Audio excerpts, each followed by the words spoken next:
All right, so we are, like I said, going to be in Daniel 10 through 12, but I want to show you why we're going to be there. So we got to start in Revelation 10, and then we'll go to Daniel 10. So let's go to Revelation 10, and I'm going to look again at the verses I looked at 2 weeks ago, or 2 times ago, that we went to Daniel 2 for these verses. Now we're going to go to Daniel 12 from these verses. So this is Daniel 10, verse 4 and following. It says, "And when the seven thunders had sounded, I was about to write, but I heard a voice from heaven saying, Seal up what the seven thunders have said, and do not write it down. And the angel whom I saw standing on the sea and on the land raised his right hand to heaven and swore by him who lives forever and ever, who created heaven and what is in it, the earth and what is in it, and the sea and what is in it, that there would be no more delay, but that in the days of the trumpet call to be sounded by the seventh angel, the mystery of God would be fulfilled, just as he announced to his servants, the prophets." So verses 5 through 7 are the ones that I want to just highlight really quickly here. In 5 through 7, you have the angel standing on the sea and the right and the land, and he raises his right hand to heaven and swears something. And what he swears is that there won't be any more delay, but that in the days when the seventh trumpet is about to blow, the mystery of God would be fulfilled. And we looked at that 2 times ago and went to Daniel 2 and saw how that is the subject there of Daniel 2, and how Daniel 2 is also the inclusios there and the echoes there are reproduced in the book of Revelation, so that the book of Revelation seems to be an expansion of Daniel 2 or an explanation of it. Now I want to go to Daniel 12 and show you something else that is in the book of Daniel that relates to this passage.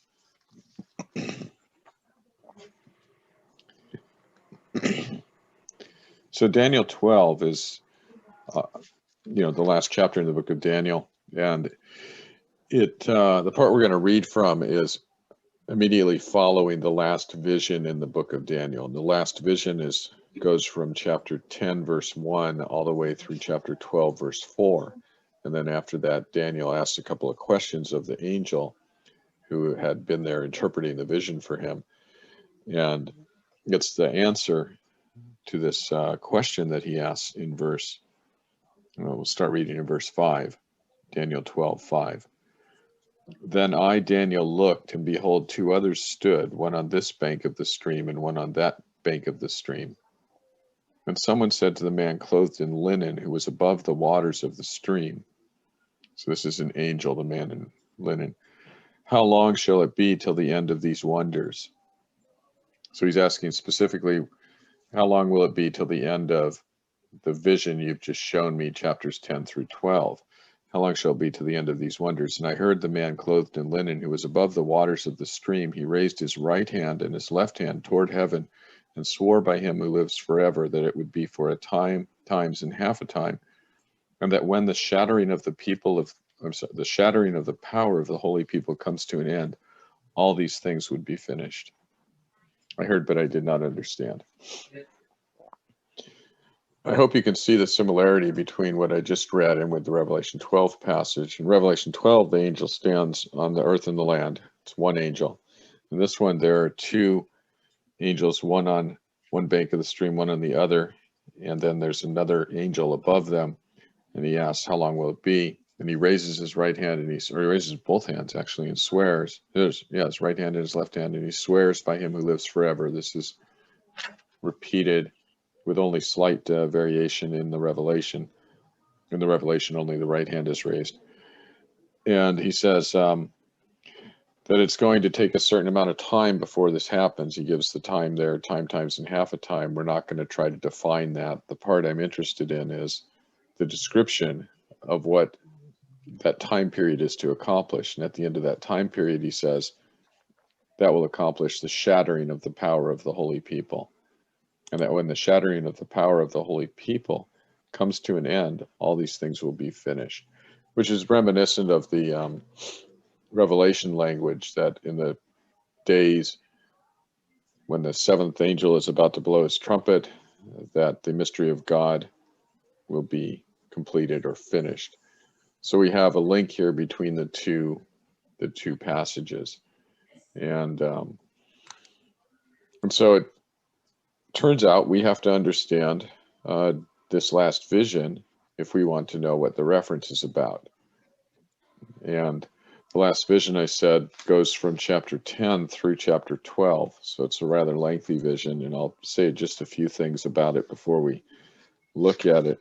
First, I guess I'll say I'm not exactly sure what the best way is to go through this, but because it's rather complex. And I'm thinking that I'll make just a couple of comments about the vision itself and about how it's been treated and understood historically. And really, the most important verse to understand in the vision is verse 36, which is also the most controversial verse.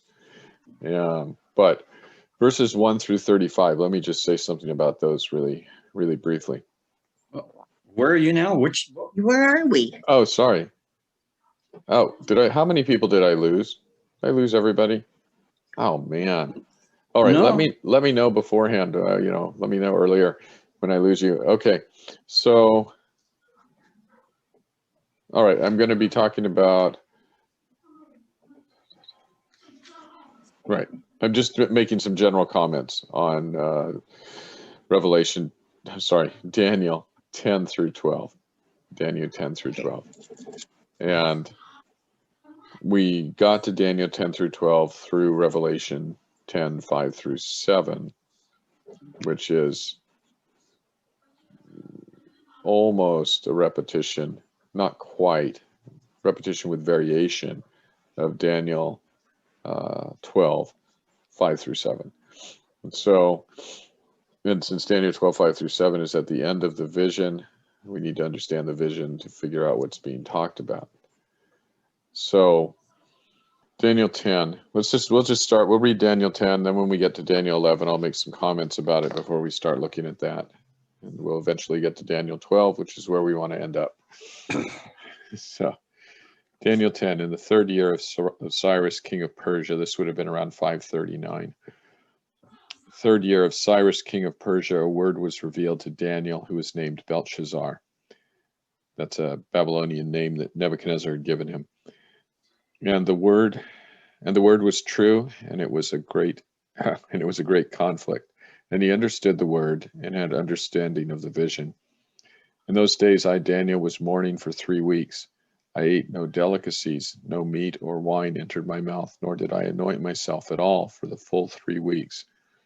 On the 24th day of the first month, as I was standing on the bank of the great river, that is the Tigris, I lifted up my eyes and looked, and behold, a man clothed in linen, with a belt of fine gold from Uphaz around his waist. His body was like beryl, his face like the appearance of lightning, his eyes like flaming torches, his arms and legs like the gleam of burnished bronze, and the sound of his words like the sound of a multitude. And I, Daniel, alone saw the vision, for the men who were with me did not see the vision, but a great trembling fell upon them, and they fled and hid themselves. So I was left alone and saw this great vision, and no strength was left in me. My radiant appearance was fearfully changed, and I retained no strength. Then I heard the sound of his words, and as I heard the sound of his words, I fell on my face in deep sleep with my face to the ground. And behold, a hand touched me and set me trembling on my hands and knees. And he said to me, O Daniel, man greatly loved, understand the words that I speak to you, and stand upright, for now I have been sent to you. And when he had spoken this word to me, I stood up trembling. Then he said to me, Fear not, Daniel, for from the first day that you set your heart to understand and humbled yourself before your God, your words have been heard, and I have come because of your words. The prince of the kingdom of Persia withstood me 21 days, but Michael, one of the chief priests, came to help me, for I was left there with the kings of Persia, and came to make you understand what is to happen to your people in the latter days, for the vision is for days yet to come. When he had spoken to me according to these words, I turned my face toward the ground and was mute. And behold, one in the likeness of the children of man touched my lips.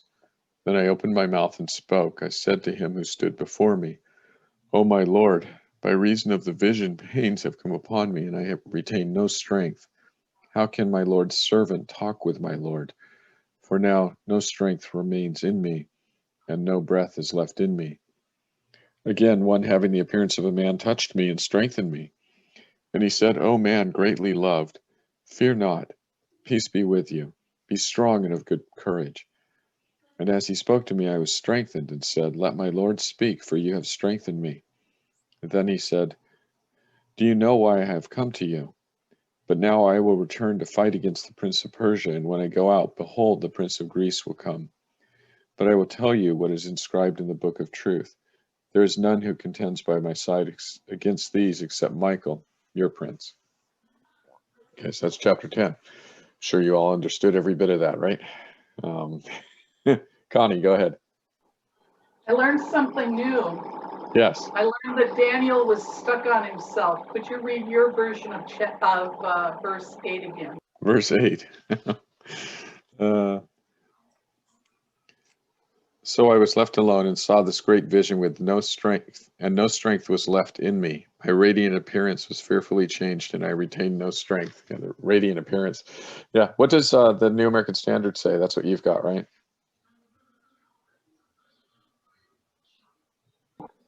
My complexion. My complexion. Yeah. So he's talking about, he went from whatever he formerly looked like to somebody who had no blood in their face because he was passing out. Transfiguration in reverse, which this passage has a lot of references actually to the transfiguration, the changing of Daniel. So what's happening in chapter 10?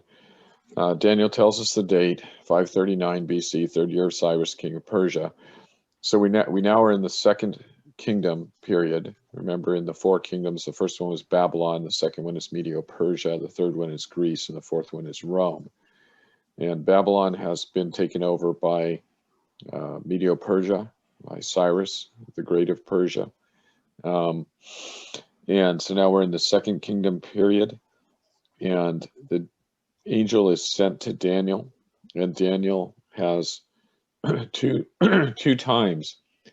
The language is similar to a death and resurrection thing. He falls down in the dust. He has no power. The angel has to touch him, and he raises himself, or he's raised back up, and he's given life by the angel's words. So we have, this happens to Daniel twice. And the angel tells him he's going to give Daniel a vision, and he explains to him what it's about, and that's in verse 14. And I'm skipping over the part about the prince of the kingdom of Persia withstanding Daniel. I'm pretty sure everybody's heard sermons on that, all of that. But we'll go to verse 14. The angel says, this is the subject of the vision that he's going to give to Daniel. Came to make you understand what is to happen to your people in the latter days, for the vision is for days yet to come. And the latter days is referring to the post-exilic period, to the period after the exile, after they returned from exile. The former days were the period before the exile and in the exile, and the latter days are the period after the exile. We'll look at some passages for that. But the scope and the content of the vision is the things that are going to happen to Daniel's people, who would be the Jewish people, in the latter days. And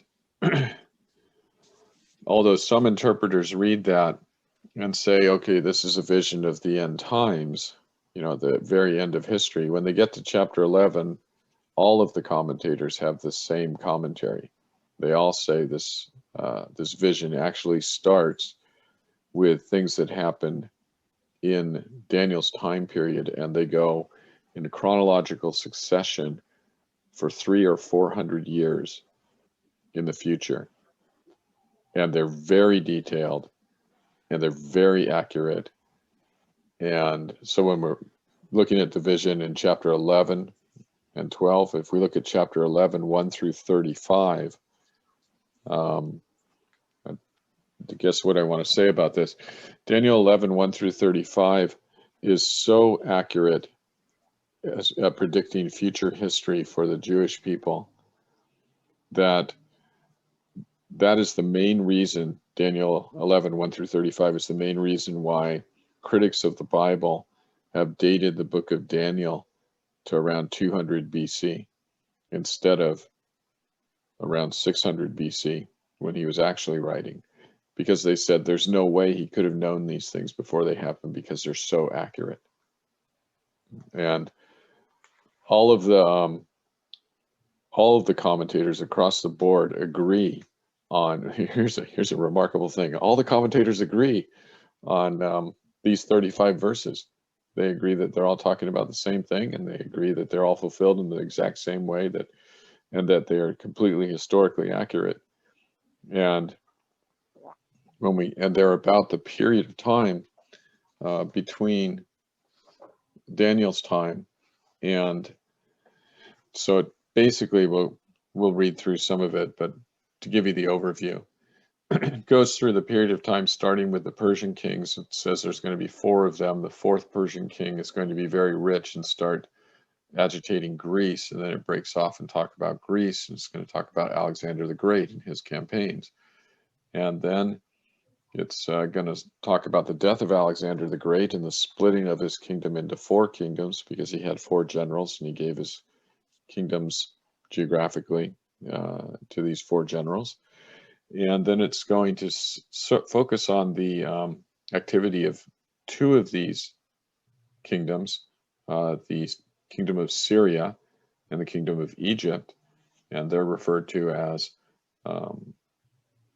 kings of the south and kings of the north. Kings of the north being Syria, kings of the south being Egypt. It's going to talk about all the intrigues, family intrigues between those 2 nations, and also the Jewish people will be brought in for the next 200 or 300 years. And then it comes to Antiochus Epiphanes. He's the one who sacrificed a pig on the altar in Jerusalem. Goes to his period of time, talks about the Maccabean revolt against him, talks about their death, talks about the Hasmonean period, which was the period when the priests in Jerusalem were basically the rulers, and then talks about another king who will come. And it's at that point that another king that will come that interpreters are divided, and that's at verse 36.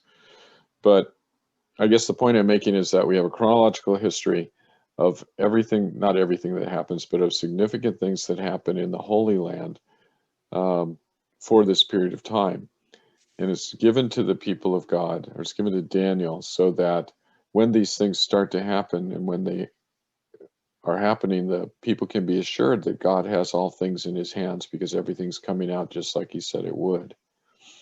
And so we'll read a little bit of chapter 11 so that you can get a flavor for it, and then we'll probably move ahead to verse 36, but we'll see. So This is so during some of this period of time, Cyrus and Darius are co-regents. They they started ruling at the same time. Yeah, they started ruling in relationship to the Israelite people at the same time when Persia conquers Babylon. But Cyrus started ruling in Persia before that. He started ruling in 550 in Persia. So the biblical history generally only records things that are happening in relationship to the Jewish people. And let me say this about Cyrus and Darius. They were not co-regents. Cyrus was the king of Persia, and Media was allied with Persia in the war against Babylon. And so Darius was the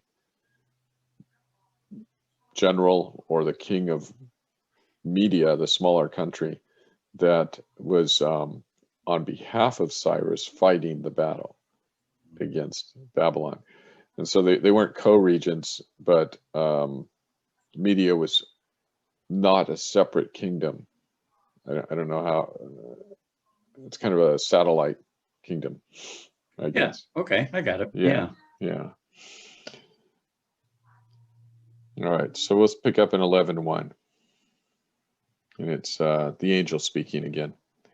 And as for me, in the first year of Darius the Mede, I stood up to confirm and strengthen him. And now I will show you the truth. Behold, 3 more kings shall arise in Persia, and a 4th shall be far richer than all of them. And when he has become strong through his riches, he shall stir up all against the kingdom of Greece.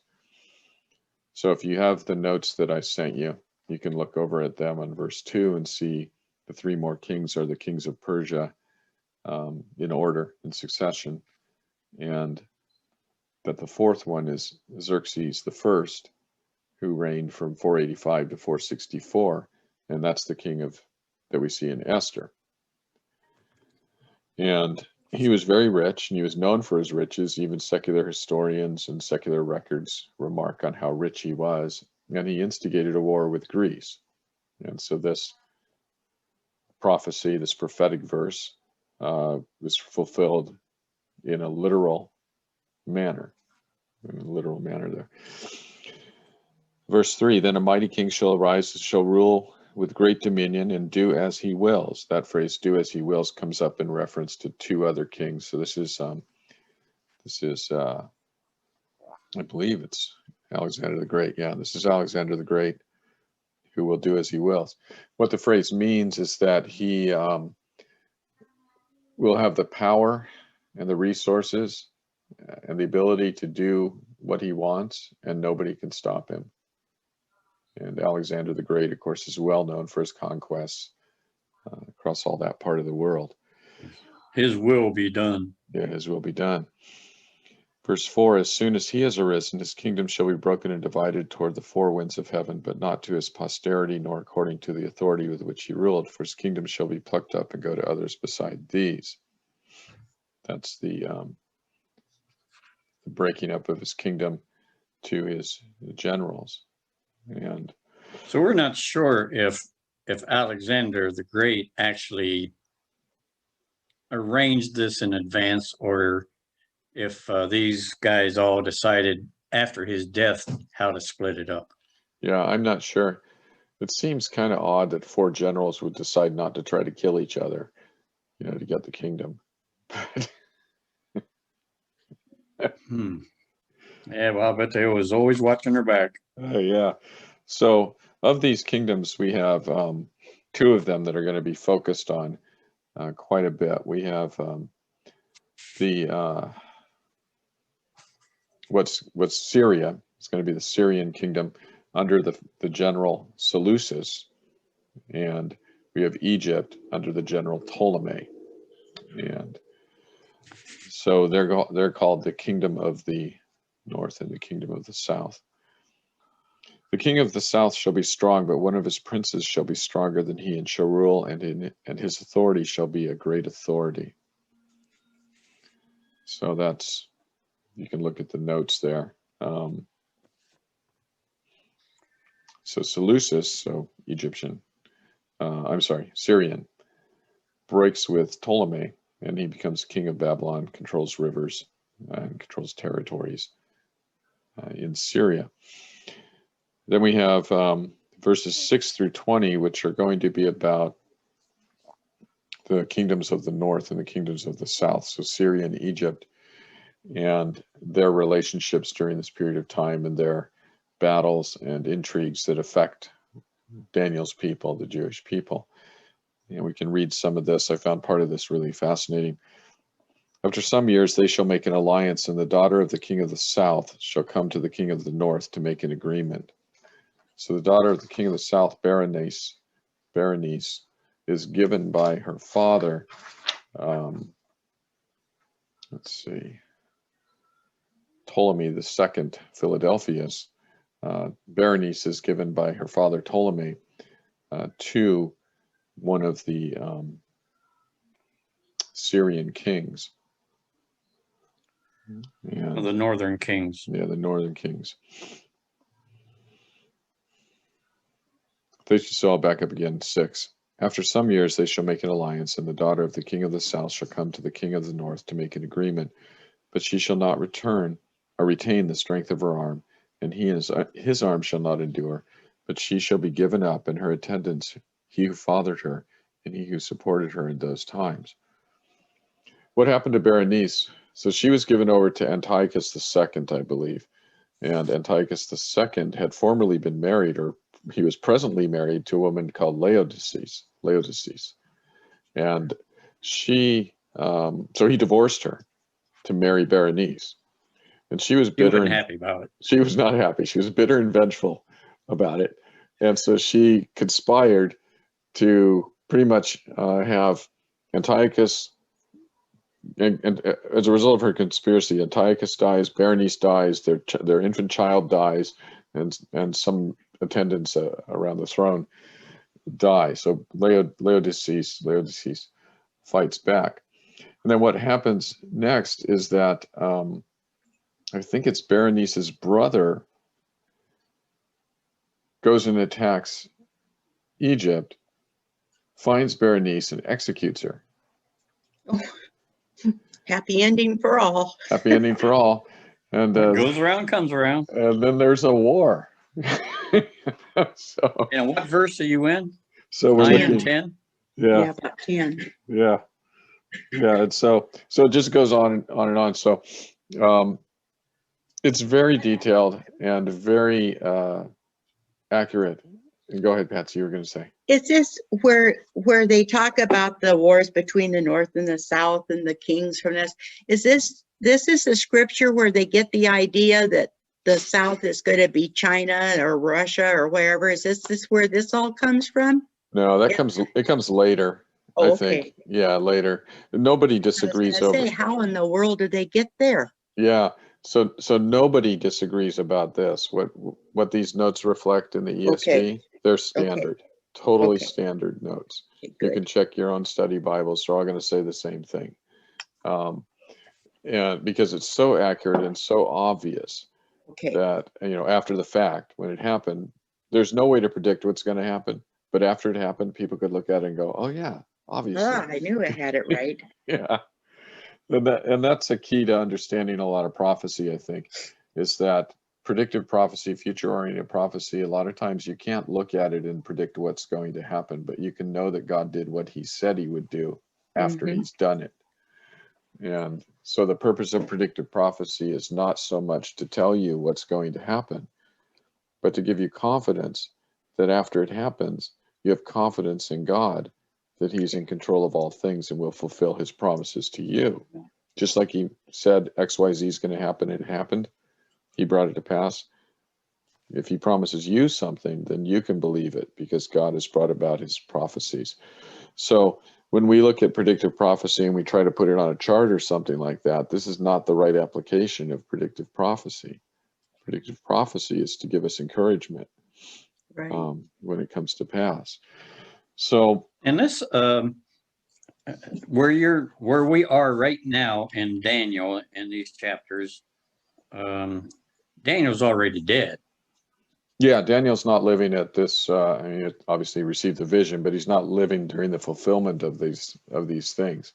Yeah, And so they're that's- talking about his prophecies that occurred after he died. When did Daniel die?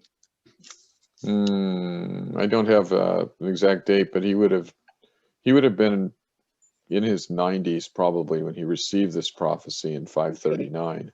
Oh, okay. And we're already up into, with Alexander the Great, we're in the 4th century already, maybe even the 3rd century at this point.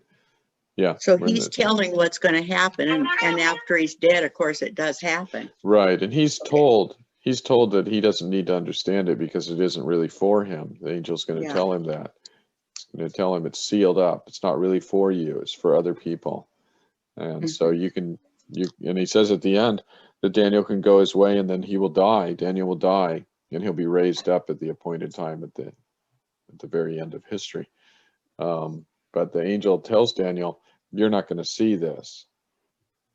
This is for other people. And so it would be for the people who are experiencing these things, the Jewish people who would then, this is so what's happening, this period of time that's being covered, this is pretty significant. The period of time that we're reading about right now in Daniel 11 is the period of time between the testaments. Right. Oh, The very last prophet was Malachi, and the very last, I mean, there are two books that kind of overlap in Malachi. Well, it's Malachi and Esther. Esther is really close to the end of the Old Testament period with King Xerxes, right? We read about King Xerxes early on. So, or at least he was mentioned early on, the rich king who started the war with Greece.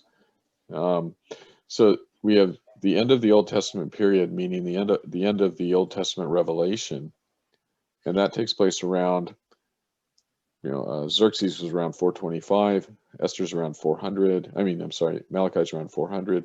So we have the last word from God from an authoritative prophet around 400, and we have no word from God at all until John the Baptist. And so this vision covers that entire period. And so the point of the vision is, even though God is silent and there's no prophet, he's still in control. He's still watching over you and bringing about his word as he promised, and he's still taking care of you. And he's still faithful and good to do what he said. And so the vision turns out to be extremely important for the people living through these events, because there is no prophet. There is no, it's not good for the Jewish people during this 400 years. And so, these wars and things are all happening all around them, and there's armies traipsing through Judea, fighting each other, and then there's no ruler. They don't have their land. There's servant people. They're in the Greek kingdom or they're in the Roman kingdom. And at the very end of this prophecy, when we get to verse 36, the controversial thing, I think what happens there is that they get Herod the Great put over them, which he's just a terrible person.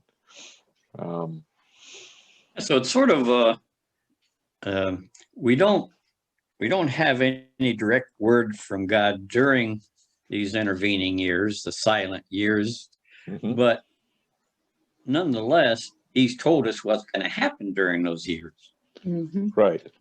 About all Yeah. the kings and everything. Yeah. And again, they wouldn't be able to put it on, there's no timeline. They wouldn't be able to plot it all out, but they would be able to see after the fact, Right. that they'd go, well, look, there we are. We're in verse 10. Really interesting. Really interesting. And so obviously, hopefully you can see the encouragement that would bring to people, and the purpose of the prophecy is to bring such encouragement. So I think at this point, I will let you guys on your own read through the rest of 11, 1 through 35, and you can look at the notes and draw it out and work it out. I had to write out a couple of cheat sheets, like every time it says King of the North, I need to remember that's Syria. They're the Yes. Seleucids and the Antiochus people. Oh, and the King of the South is Egypt. Those are the Ptolemies. And Cleopatra, she was a daughter of Antiochus II, but she was given in marriage to Ptolemy V. So she was Syrian, but she was given in marriage to an Egyptian, and that's why she's a king. She's called a king of the South, because she's a king of Egypt. She's a queen of Egypt. She's a ruler of Egypt. And even though she's Syrian, so, you have these intermarriages and things like that, and people turning on their fathers. And, Cleopatra was sent over there to do the will of Antiochus, but she turns against him. And Mm-hmm.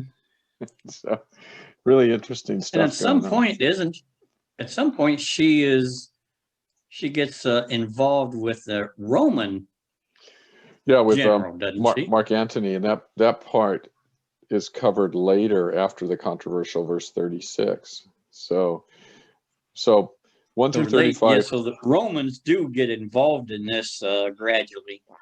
They do. In fact, they got involved a little bit earlier.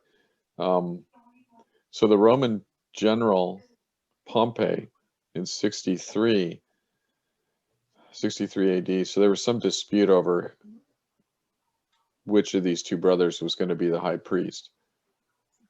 And they both raised armies and sought support from countries around them. And so one of them went to Rome and got the support of Rome for his bid for high priest. And that was what actually led Rome into take over all the authority in Judea. So they came in there supporting this high priest candidate, and then they never left. They said, hey, you know, there's a lot of stuff going on in this city. This is like along the main highway. I think we could do something Yeah, here. we could do something here. That's right. So that was 63. So this, anyway, so I think what I want to do because of the 63 time, BC. BC, right? All right. So what I want to do because of the time is just let you guys read 1 through 35 on your own, because my purpose wasn't really to explain 1 through 35, but just to show that it's accurate, that everybody thinks it's the same thing, and to get to verse 36, which is the passage that people have a disagreement about. This is amazingly detailed. Yeah. Well, isn't he kind of talking about Herod going against Christ there and the Christians? Well, that's what I think. But Yeah. there are many different ways people have tried to interpret this, and so I want to lay out what the problems are. So when we get This to is verse, all before Christ. yeah, this is all before Christ. Well, I But know that, Herod Christ but did. hasn't. talking about Herod, it being against Christ, remember? Herod, you know, wonderful Herod. Yeah. Yeah. Yeah. Herod Later. and the Whatever slaughter he of the wants. innocents. Yeah. Right. So what's happening? I guess we'll start. I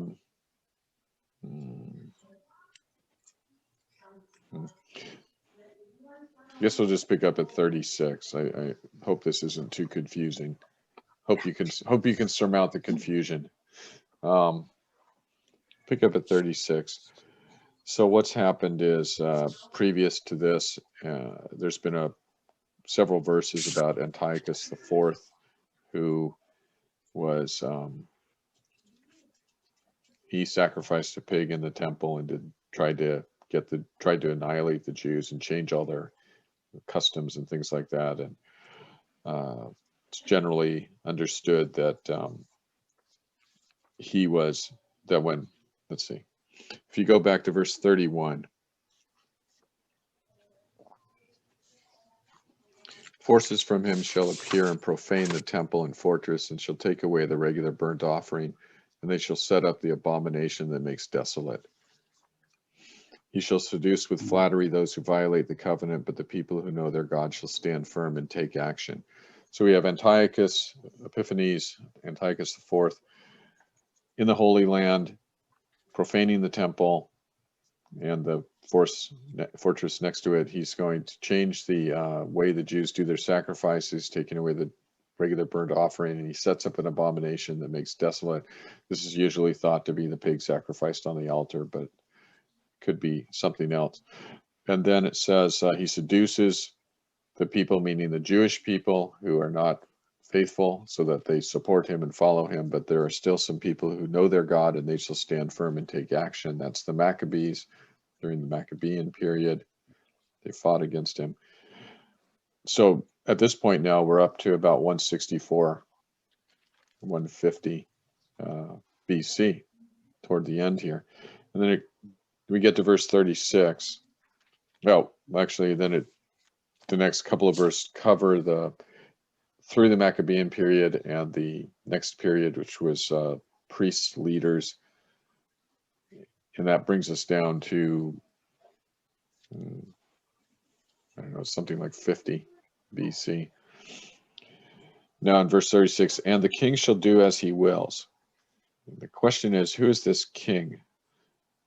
And it says, he shall exalt himself and magnify himself above every god, and shall speak astonishing things against the God of gods. He shall prosper till the indignation is accomplished, for what is decreed shall be done.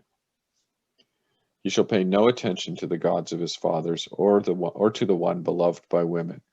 He shall not pay attention to any other god, for he shall magnify himself above all. He shall honor the God of fortresses instead of these. A God whom his fathers did not know he shall honor, with gold and silver, with precious stones and costly gifts. He shall deal with the strongest fortresses with the help of a foreign god. Those who acknowledge him he shall load with honor. He shall make them rulers over many and shall divide the land for a price. Okay, so this is a description of a king who is neither a king of the north or a king of the south. Just says, and the king. And we, so most interpreters, when they get here, they expect either it to be continuing to be talking about the last king mentioned, who is Antiochus, or to be the very next king in the historical sequence. And they look for a descendant of Antiochus, a Syrian king. And they can't find a Syrian king that fits this. Could this be Nero? This is not Nero. Okay. Nope. no.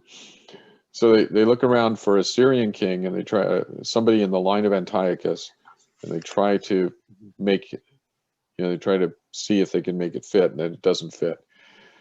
And so then they think, is there another historical figure around this time who might fit this? And when they do that, they think about people like Julius Caesar, or one of the Caesars, one of the early Caesars, BC period.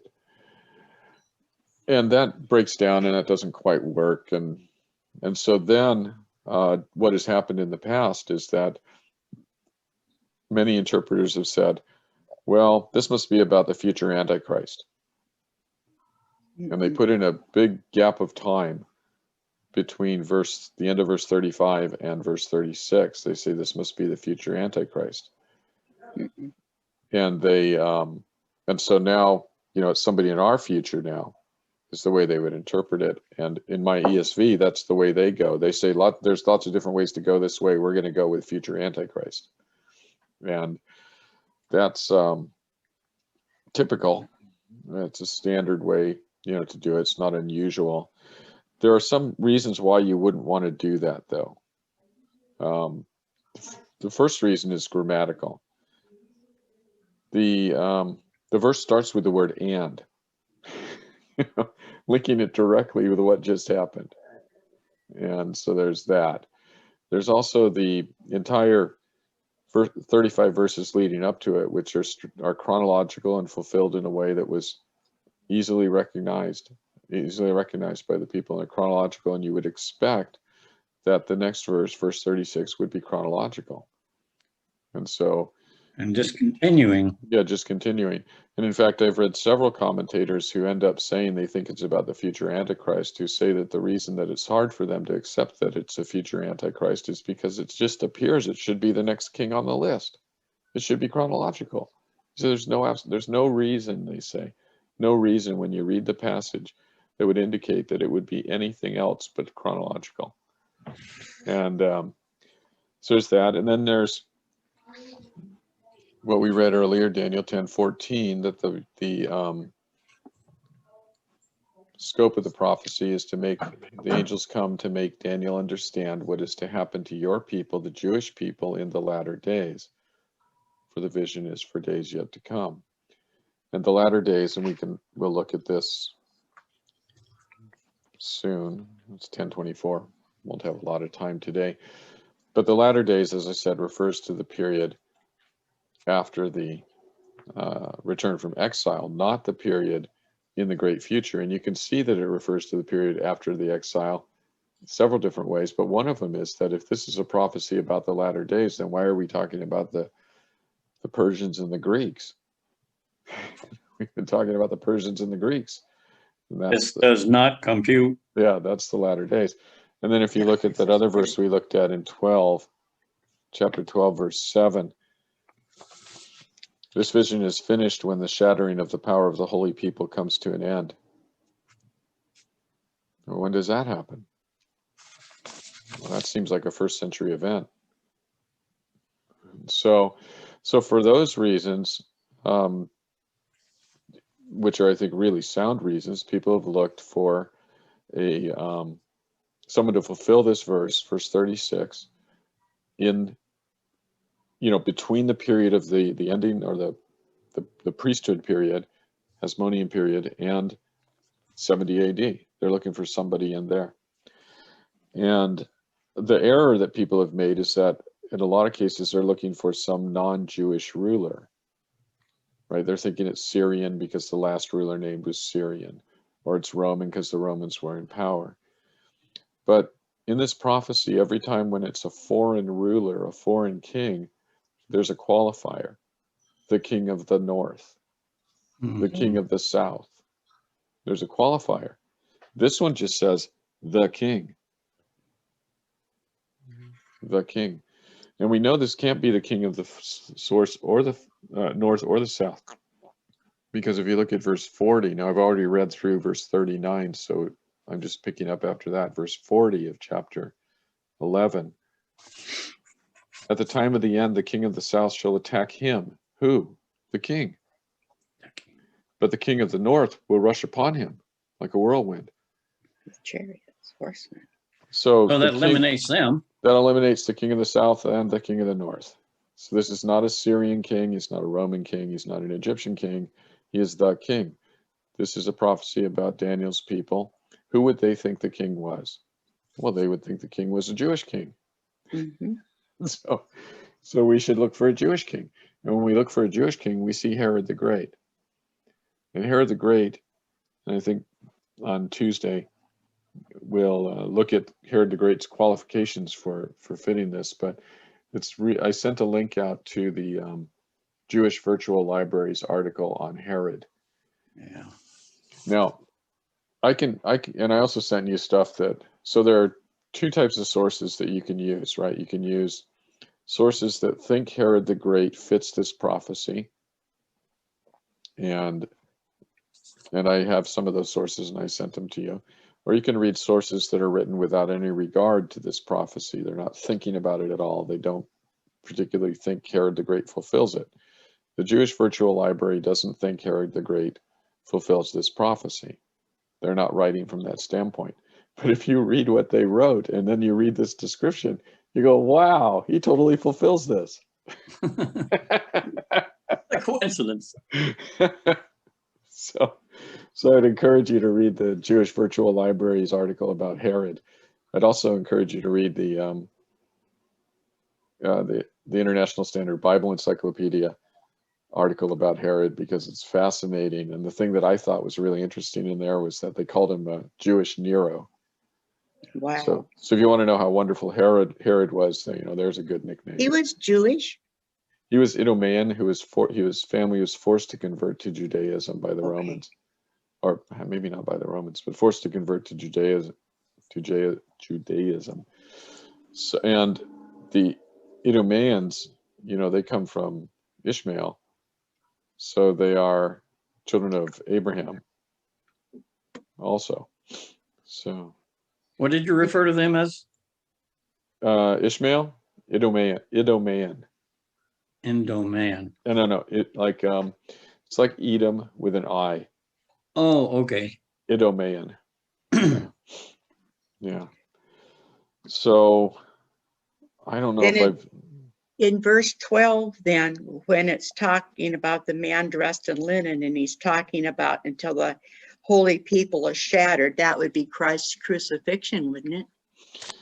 I'm thinking it's actually the temple falling. Okay, where that's destroyed. Right. Okay. Yeah, shattering of the power of the holy people.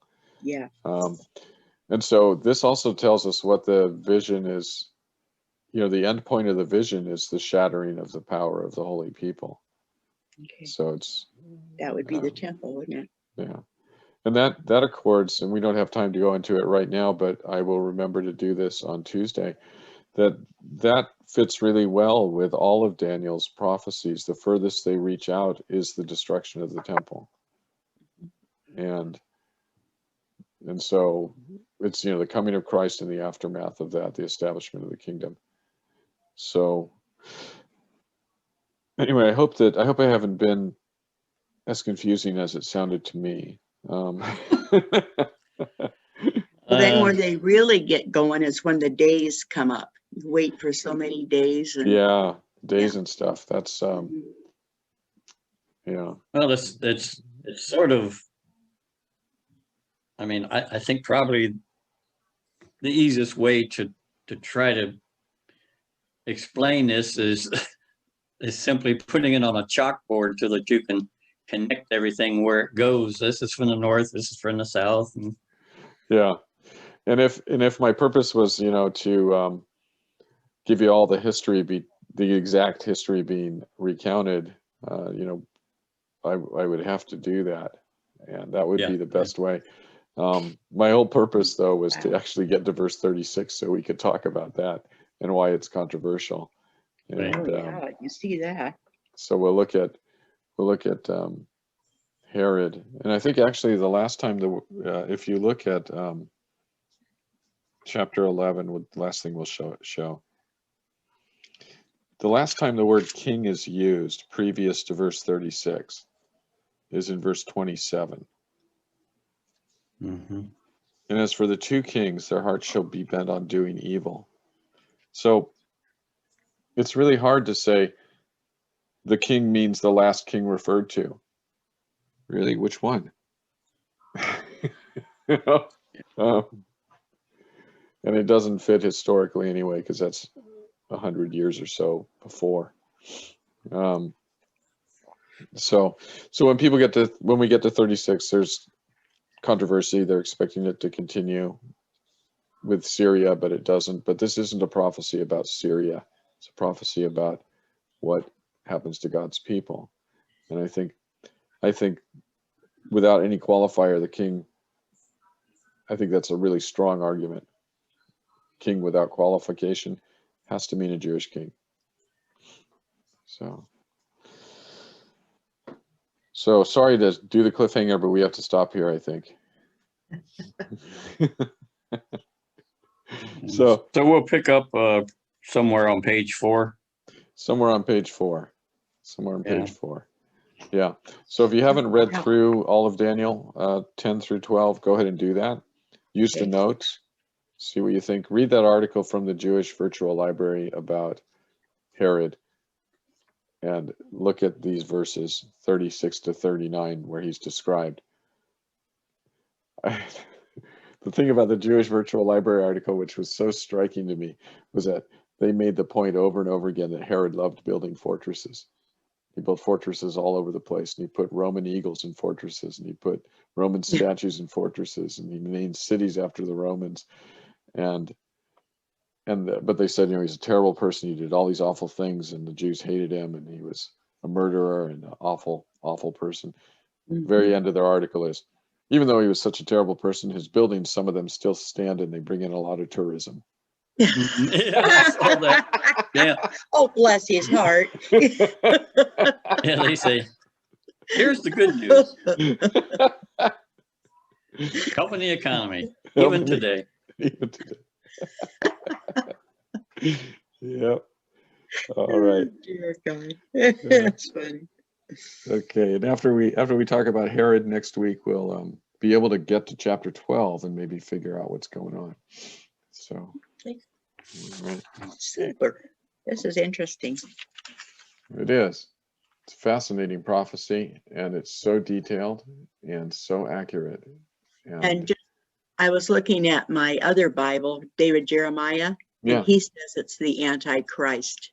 Yeah, when you get to verse 36, of course. Yeah.